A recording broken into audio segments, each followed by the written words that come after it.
En la actualidad, en la colonia Narvarte, existe un centro comercial que se llama Parque Delta.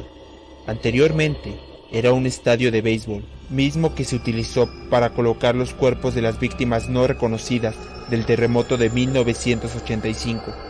Algunos trabajadores y vecinos del lugar mencionan que durante la noche se puede observar figuras espectrales y fantasmas en el lugar. La Piedra Encantada. En la delegación Tlalpan, al sur de la Ciudad de México, en la población actualmente llamada Fuentes Brotantes, se encuentra un arroyo que la atraviesa. Es un lugar en donde los pobladores nativos son fervorosos, creyentes católicos. A mitad del poblado, junto al arroyo, se encuentra una piedra de dimensiones enormes, una roca, pero los pobladores la han llamado siempre la Piedra. Cada 2 años, el 24 y 31 de diciembre, la piedra desaparece y en su lugar aparece una tienda miscelánea. Si alguna persona ingresa a comprar algo, la tienda se cierra y nuevamente aparece la piedra encantada. Se dice que en el interior de dicha roca se encuentran cavernas que conducen a distintos destinos y han sido pocos los que han logrado salir de ahí, eligiendo la caverna correcta. También se cuenta que allí es el refugio de la Llorona, que sale por las noches a caminar por la orilla del arroyo y llega hasta el pequeño lago que se encuentra en el poblado. En el islote se sienta en las noches en espera de un enamorado. Antes del amanecer, se refugia en la Piedra Encantada. La Casa de las Brujas. La casa del sugestivo nombre se encuentra en la colonia Roma. Es conocida porque se dice que ahí vivió Panchita, una célebre chamana que era frecuentada por muchos famosos. Dicen que hoy su espíritu se pasea por la casa, que está en la plaza de Río de Janeiro.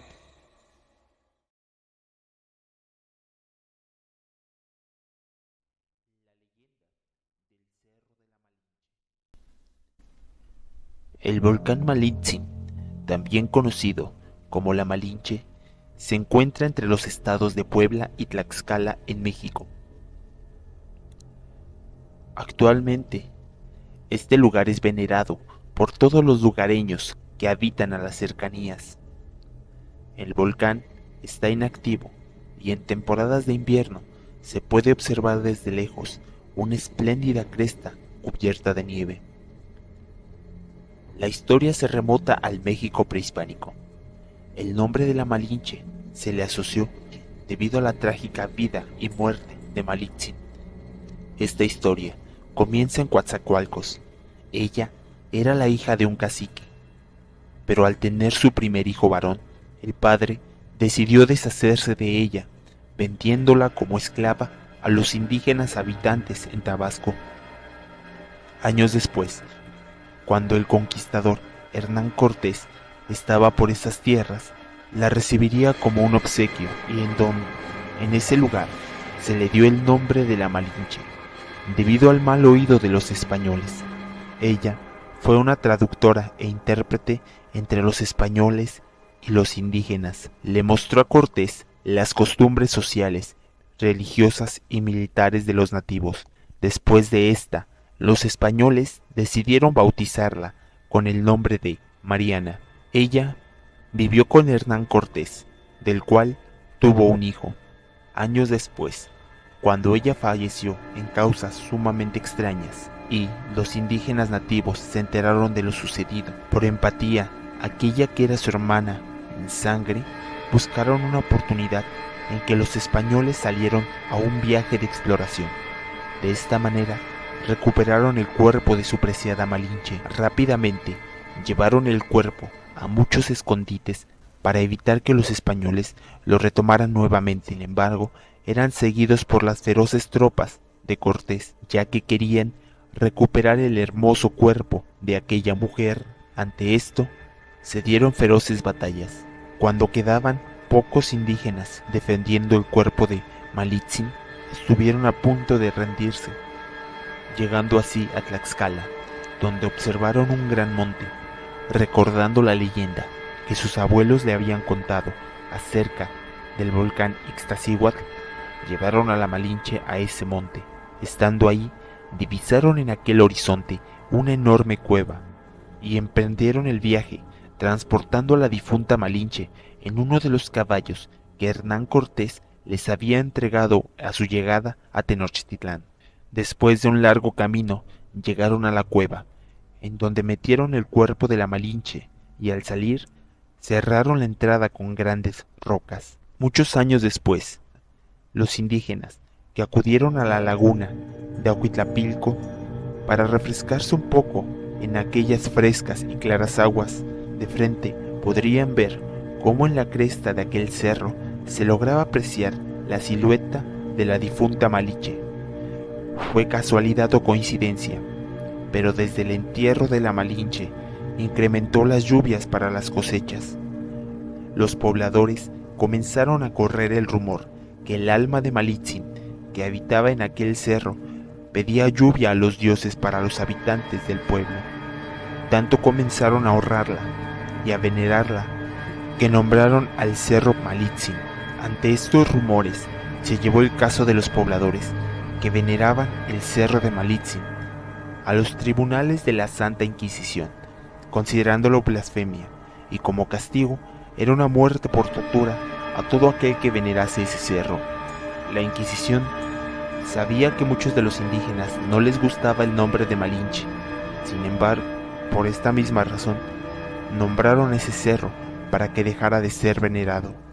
El ente de la Malinche se molestó ante aquella masacre de indígenas que veneraron ese símbolo prehispánico. Debido a esto, el ente de Malitzin comenzó a atormentar a la gente de la Nueva España. Estas personas comenzaron a escuchar lamentos en las paredes de sus casas, y otros tantos comenzaban a temblar al ver venir el ente de Malitzin. Bastaba con una mirada de sus ojos negros para infundir miedo, una mirada de enojo y de tristeza. Su sombra y el fantasma del pelo suelto y túnica flotante seguían metiendo miedo desde los bosques de varios estados de la República, tal como Tlaxcala, Puebla y Ciudad de México, entre otros, lanzando un grito que es muy conocido, para recordar el nombre de sus hermanos caídos. En la actualidad, hay personas que aseguran escuchar el lamento de Malitzin o de la Malinche. Ella sigue penando por aquellos hombres que fallecieron al intentar recordarla.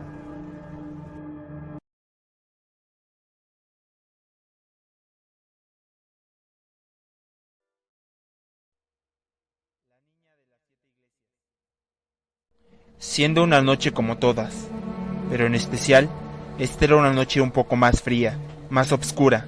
Cerca de la 1 de la madrugada, un taxista regresaba a su casa, pues había tenido un día arduo de trabajo.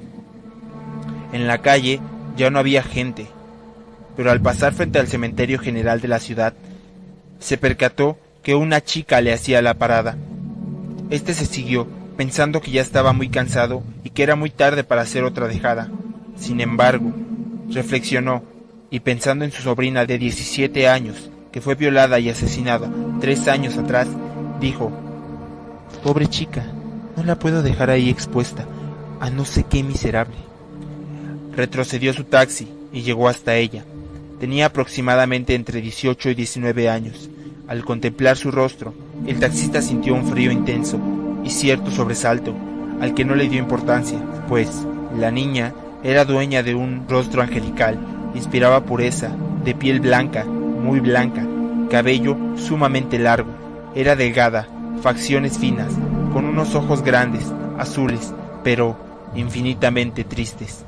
Tenía un vestido blanco de encaje y en su cuello colgaba un relicario bellísimo de oro que se veía que era de hace muchos años.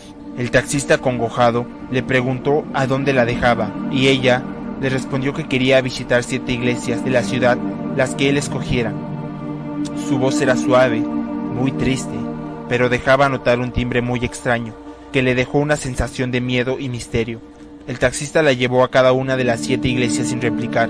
En cada una, ella pasaba cerca de 3 minutos y salía con una expresión de serenidad, de tranquilidad, pero sin abandonar de sus ojos esa mirada de tristeza. Al final del paseo, ella le pidió un favor. Discúlpame si he abusado mucho de su bondad. Mi nombre es Alicia, solo que no tengo dinero para pagarle ahora. Sin embargo, le dejaré este relicario. ¿Y podría hacerme un último favor? Vaya a esta dirección. Ahí vive mi padre. Entrégale mi relicario y pídale que le pague sus servicios. También dígale que lo quiero y que no se olvide de mí. El taxista recibió el papel donde estaba anotada la dirección de Alicia, y de repente el taxista se sintió como en un trance, en donde actuó automáticamente a la petición de la chica, y la dejó ahí, frente al cementerio. El hombre se fue a su casa, se sentía mareado, le dolía intensamente la cabeza, y su cuerpo le ardía por la fiebre que empezaba a tener. Su esposa lo atendió de ese repentino mal. Duró así 3 días. Cuando al fin pudo reaccionar y se sintió mejor, recordó su última noche en el taxi, recordó a la niña angelical de las iglesias y recordó su última petición, que le hizo sentir un escalofrío intenso, que hizo que se cimbrara de pies a cabeza. Aunque él no comprendía nada, pensó: qué raro fue todo. Seguro se fue de su casa o tiene problemas. Pero ¿por qué el cementerio? ¿Quién era? ¡El relicario! Sí, ahí estaba, sobre su mesita de cama, el relicario de Alicia, que ahora tenía restos de tierra. Se paró como un resorte, tomó su taxi y fue a la dirección que le dio la chica, pero no con la intención de cobrar, sino de descubrir, conocer, aclarar la verdad detrás de ese misterio que le inquietaba, que le estremecía, que no quería ni pensar. Llegó. Era una casa grande, estilo colonial. Tocó la puerta y entonces abrió un hombre de edad avanzada, alto, de aspecto extranjero, con unos ojos, sí, los ojos de Alicia, así de tristes. El taxista le dijo: disculpe, señor, vengo de parte de su hija Alicia. Ella solicitó mis servicios. Me pidió que la llevara a visitar 7 iglesias. Así lo hice y me dejó su relicario como prenda para que usted me pagara. El hombre, al ver la joya, rompió en un llanto incontrolable. Hizo pasar al taxista y le mostró un retrato, el de Alicia, idéntica a la de hace 3 noches. ¿Ella es mi Alicia?, le dijo el hombre. Sí, ella, con ese mismo vestido. No puede ser. Hace 3 noches cumplió 7 años de muerta. Murió en un accidente automovilístico. Y este relicario que le dio fue enterrado con ella. Y ese mismo vestido, su favorita. Hija, perdón, debí hacerte una misa. Debí acordarme de ti. Debí... El hombre lloró, como un niño. Lloró y lloró. El taxista estaba pálido, pasmado de la impresión. Había convivido con una muerta. Eso lo explicaba todo. Volviendo de su estupor, le dijo al padre de Alicia: señor, yo la vi. Yo hablé y conviví con ella. Ella me dijo cómo se llamaba. Me dijo que lo amaba, que lo amaba mucho, y que por favor no se volviera a olvidar de ella. Creo que eso le dolió mucho. El padre de Alicia le agradeció al taxista por haber ayudado a su niña adorada a visitar las iglesias en su 7º aniversario fúnebre.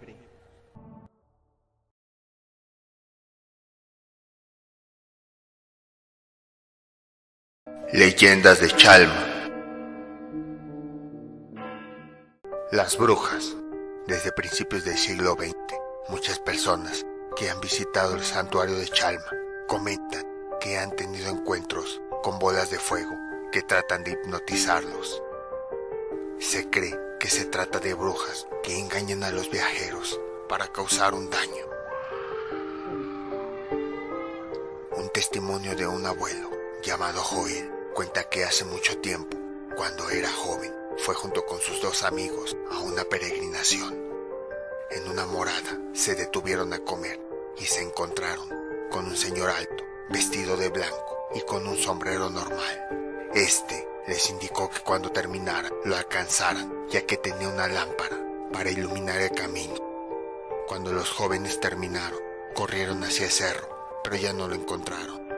Ya era de noche, así que decidieron regresar, pero cuando dieron la vuelta, vieron una luz.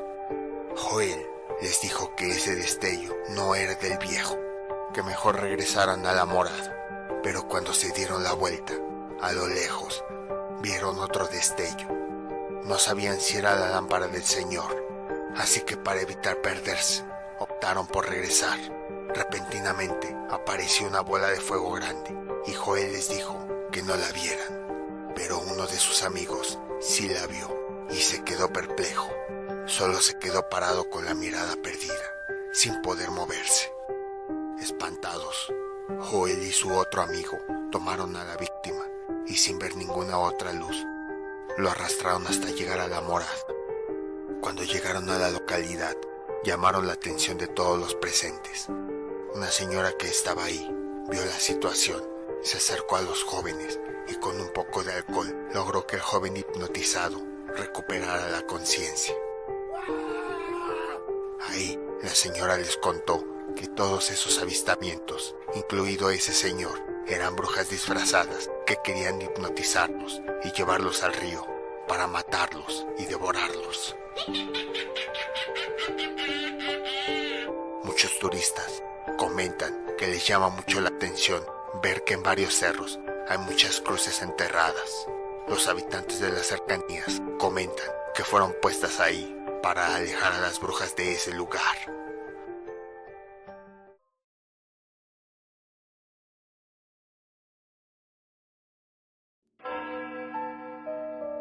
Leyendas de Toluca.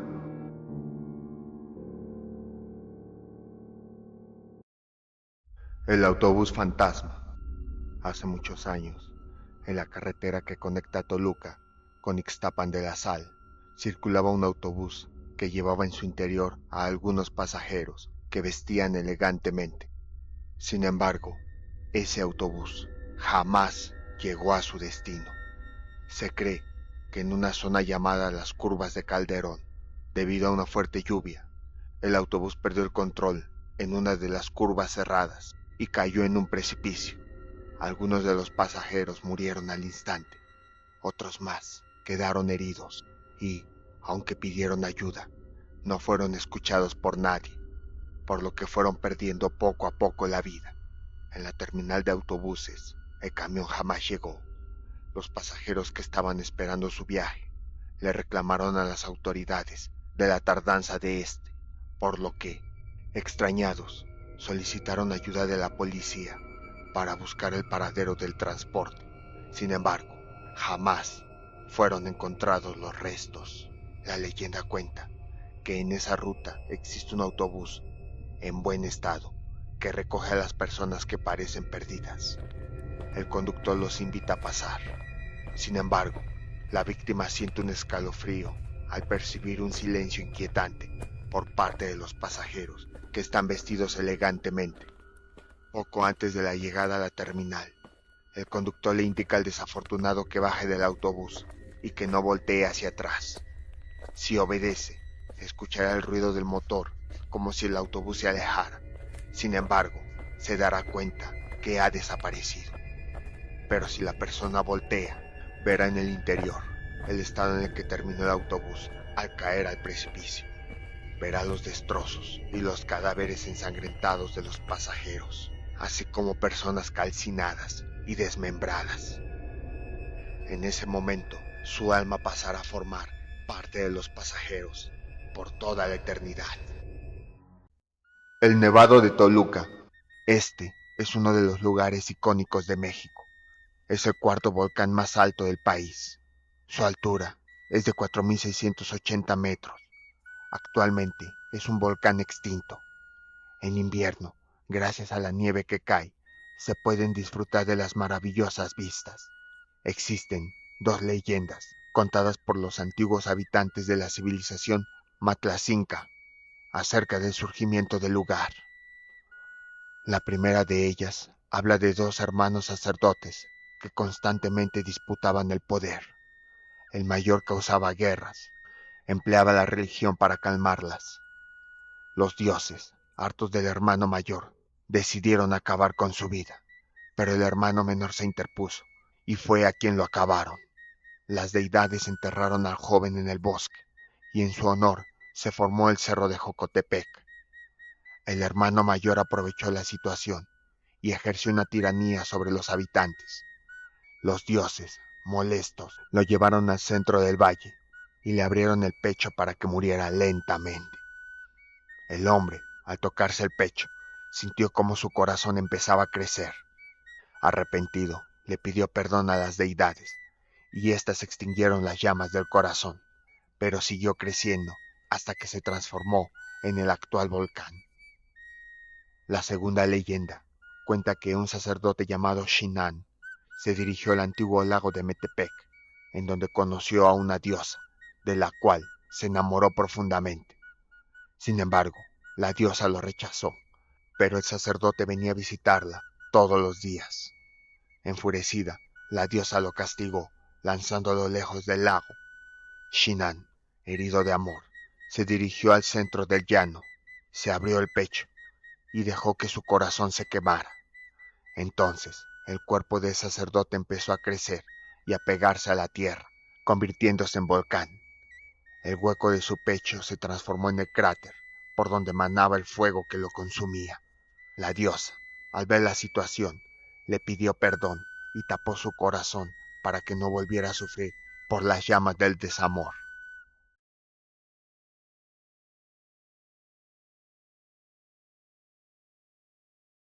El que no puso su ofrenda. En México, el 1 y 2 de noviembre, se acostumbra a festejar el Día de Muertos. En estos días, los mexicanos colocan una ofrenda a aquellas personas que han dejado este mundo. En aquella ofrenda colocan elementos característicos del día, como pan de muerto, papel picado, veladoras, flor de muerto, entre muchas otras cosas. Además, en el altar se colocan algunos objetos que eran de valor para la persona que se está recordando, ya sea su comida, sus bebidas o sus juguetes favoritos. En una ocasión, existió un hombre raro que no ponía ofrenda. Era una persona que no tenía muchos amigos. Vivía solo porque había evitado casarse o tener hijos. Sus padres habían muerto tiempo atrás y sus hermanos habían emigrado a los Estados Unidos. Cuando se aproximaba la fiesta del Día de Muertos, siempre se ponía de muy mal humor. Año tras año, mientras los lugareños preparaban las ofrendas para sus difuntos, arreglaban los altares e iban al cementerio, él prefería encerrarse en su casa.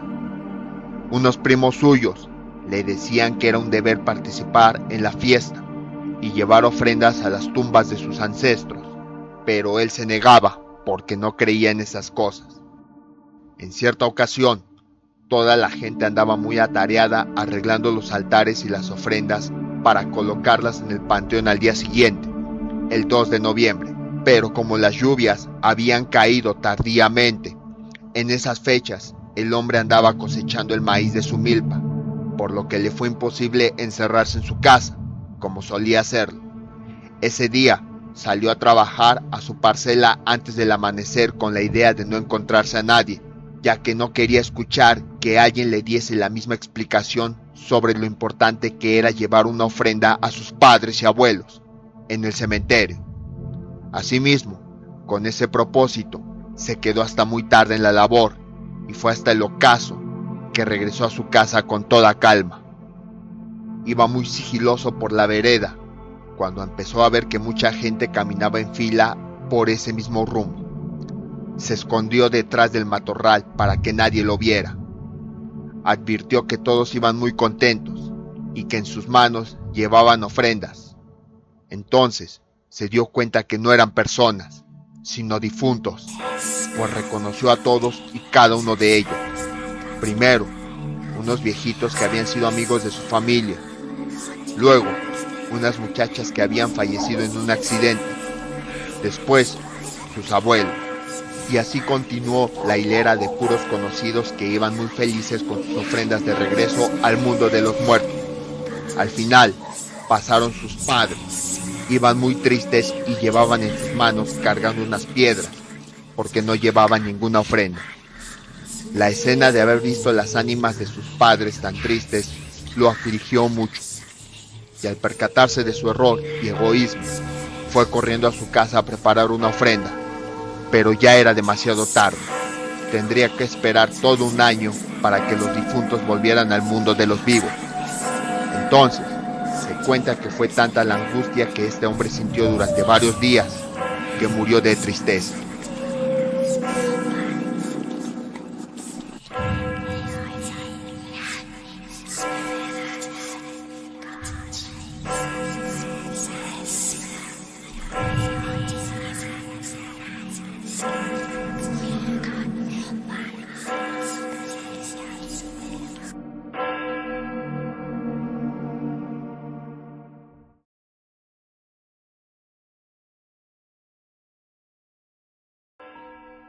Leyendas de Día de Muertos.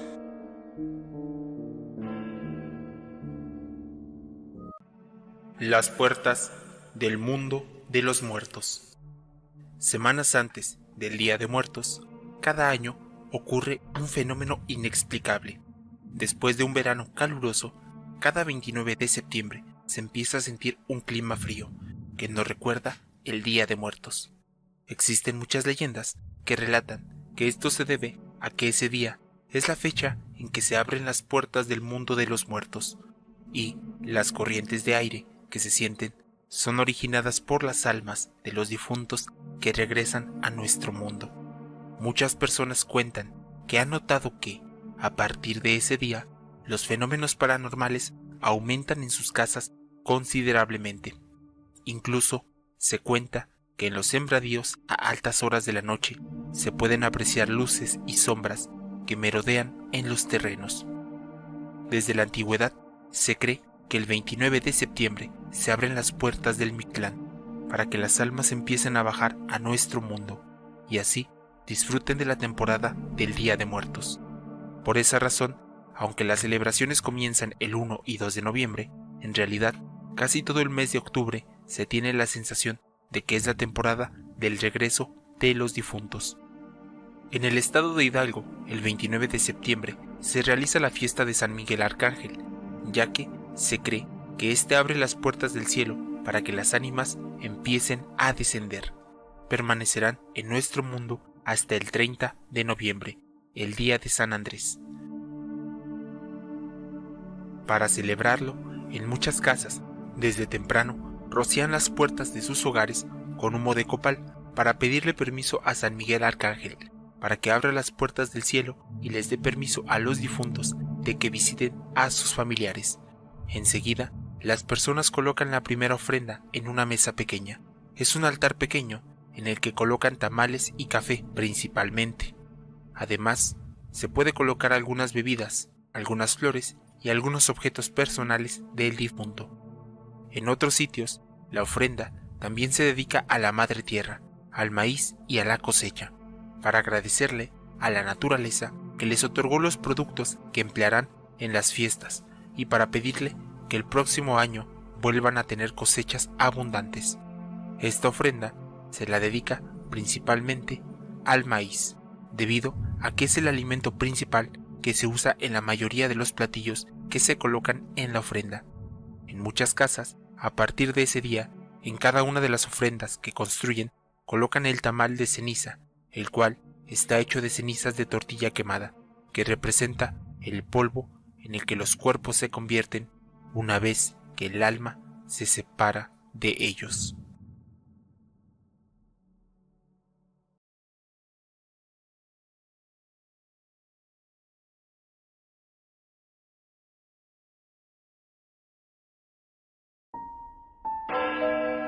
Leyendas de Chalma, parte 2.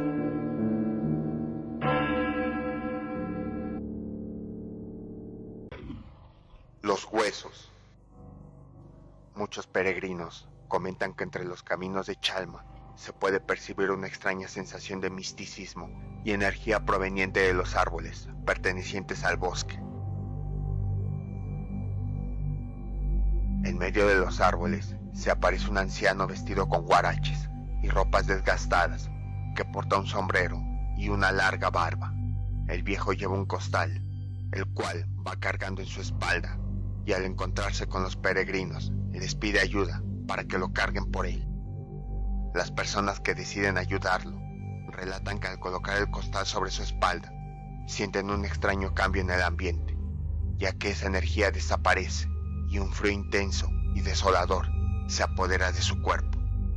Al ir caminando, el costal se va sintiendo cada vez más pesado, por lo que la persona que lo porta camina cada vez más lentamente, perdiendo el ritmo y quedándose atrás de todos sus compañeros. Cuando ya no puede más, decide bajar el costal para descansar, y al darse la vuelta, el anciano ha desaparecido. Algunos deciden dejar el costal y alcanzar a sus compañeros, pero otros deciden abrirlo. Al desamarrar el costal y ver en su interior, se sorprenden al ver que existe una gran cantidad de huesos humanos y reales. La leyenda cuenta que estos huesos pertenecen a las personas que en vida hicieron la promesa de visitar este lugar y no la cumplieron, por lo que en la muerte buscan cumplir la manda, incluso a costa de los vivos. Las posesiones y los nahuales.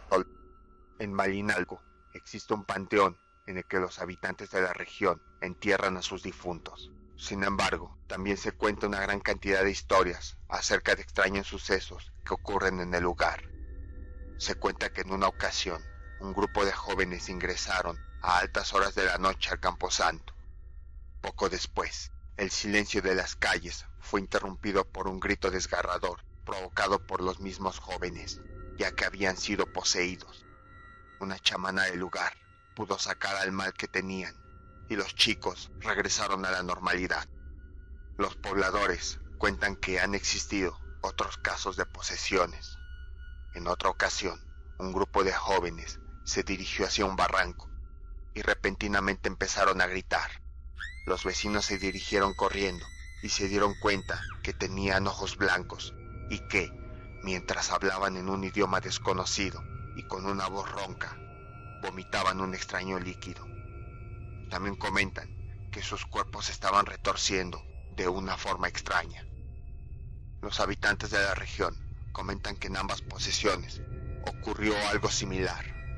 Los jóvenes dijeron que antes de sentirse mal, vieron a un perro negro y a una mujer de blanco que merodeaba por los ríos cercanos. Incluso relatan que durante las posesiones se escucharon lamentos desgarradores que provenían desde lejos.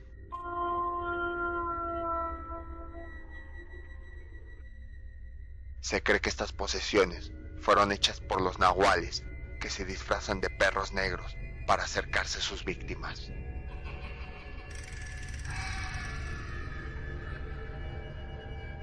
Incluso también se ha reportado la aparición de extrañas sombras, así como la aparición de un hombre vestido de negro y con ojos brillosos que acechan, persiguen y vigilan a las personas. Los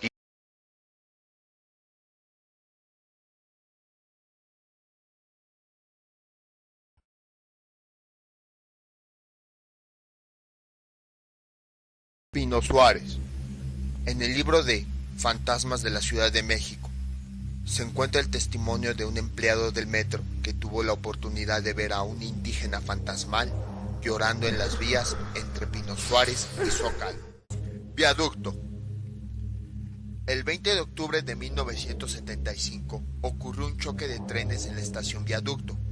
Un tren que se encontraba estacionado fue alcanzado por otro en movimiento. El fuerte impacto ocasionó 27 muertos y varios heridos.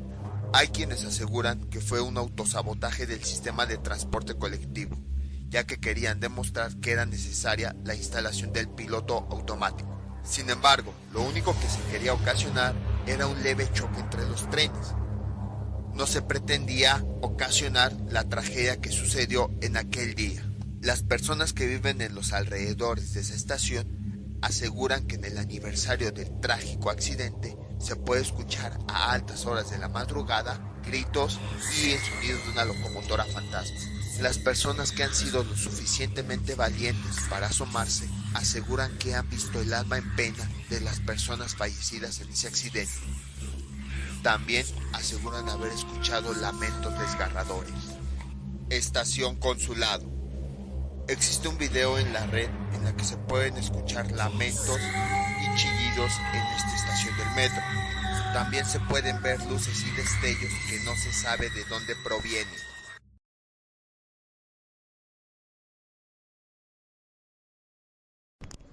3 de la mañana en Consulado, parte 1.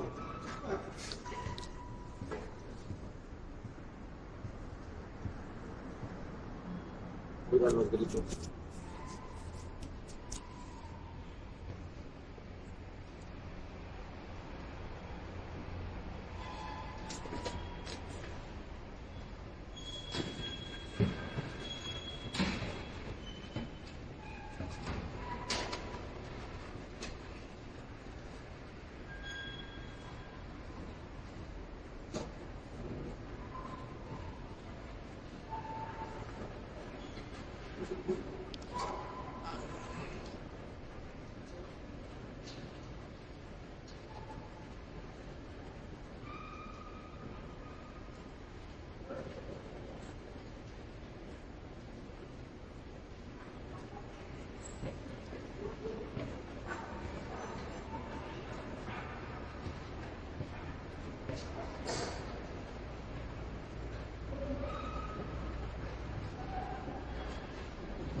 Mira, güey, supuestamente las pinches cámaras tienen un identificador de caras, güey, ahí en la escalera le aparece un cuadrito, güey. ¿Sabe por qué? ¿Dónde? Aquí, oye, el radio. Mira, ¿ya viste? Sí, es cierto. Ahora toma foto. ¿No debe de aparecer una acá? ¿O cómo? ¿Ya viste? ¿Sí viste o no?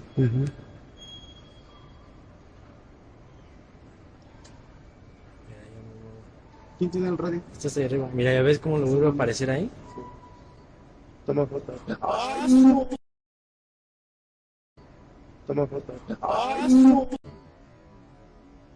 Toma foto.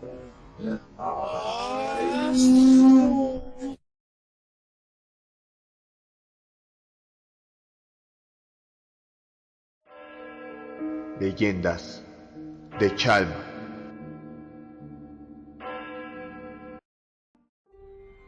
El anciano. Como cada año, la gente de San Pablo Ostotepec, uno de los pueblos de la alcaldía Milpa Alta de la Ciudad de México, decidió realizar una peregrinación para visitar al señor de Chalma. Una joven se quedó dormida y cuando despertó, se dio cuenta que la peregrinación ya había partido. Sin poder decidirse si iba a Chalma para alcanzar a sus compañeros o no, su abuelita le comentó que si decidía ir con fe y devoción, llegaría a su destino sin problemas. Al escuchar estas palabras, la joven decidió emprender la marcha sola y sin ningún acompañamiento. Después de un día completo de peregrinar, la noche comenzó a caer y la joven comenzó a sentir temor, pues llegó un momento en el que no sabía cuál era el camino que debía tomar. En ese momento, un anciano se le acercó y le preguntó por qué estaba sola por esos rumbos a esa hora, a lo que ella contestó que se dirigía a Chalma y que no iba sola, sino que se había quedado atrás del grupo de personas con las que había decidido ir. El anciano le dijo que él también iba al santuario y que si podían irse juntos. La chica, después de pensarlo, aceptó, e instantes después ambos encontraron el camino correcto. Para cuando llegaron al pueblo de Agua Bendita, la joven fue recibida por los habitantes de la región, los cuales le ofrecieron comida y agua con mucho gusto. Cuando la joven les comentó si podían darle de comer al anciano que también venía con ella, los pobladores se sorprendieron mucho, pues le comentaron a la chica que la vieron llegar sola y que no vieron llegar al anciano, que ella decía. El Nahual. La gente cuenta que los cerros que rodean a Chalma son lugares encantados donde residen brujas, nahuales, chamanes, entre otros seres que todavía realizan danzas a los antiguos dioses de la región. El nahual es un brujo que puede transformarse en animal, principalmente en perro. Los habitantes de la región comentan que en todas las noches han visto a perros negros que merodean al cerro para protegerlo. Comentan que se tratan de nahuales y que, aunque las personas saben entre ellos quiénes son, casi no lo platican por temor a que el brujo les eche una maldición. Una leyenda dice que hubo un tiempo en el que una anciana tenía sembradíos de maíz y que todas las mañanas el maíz que ella había cultivado desaparecía. Una noche decidió vigilar su sembradío para averiguar el origen de esto y descubrió que el maíz se lo robaba una especie de gallina gigante que se movía de una forma muy extraña. En realidad, se trataba de una anciana náhuatl que se robaba el maíz para venderlo en forma de pan y tortillas a los peregrinos que se dirigían al santuario. Las brujas. Otro ser sobrenatural que habita en las cercanías del lugar son las brujas.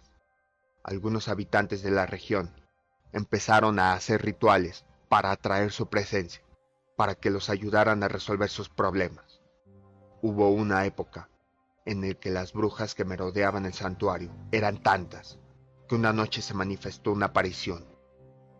Los lugareños cuentan que un destello de luz invadió al santuario y por unos breves instantes se pudo apreciar la imagen del señor de Chalma. Acto seguido, muchas de las brujas abandonaron el lugar. Actualmente, los lugareños de la región comentan que, aunque las brujas ya no se aparecen públicamente, aún quedan unas pocas que pueden ser vistas sobrevolando el cerro en el cielo nocturno como bolas de fuego. El sacerdote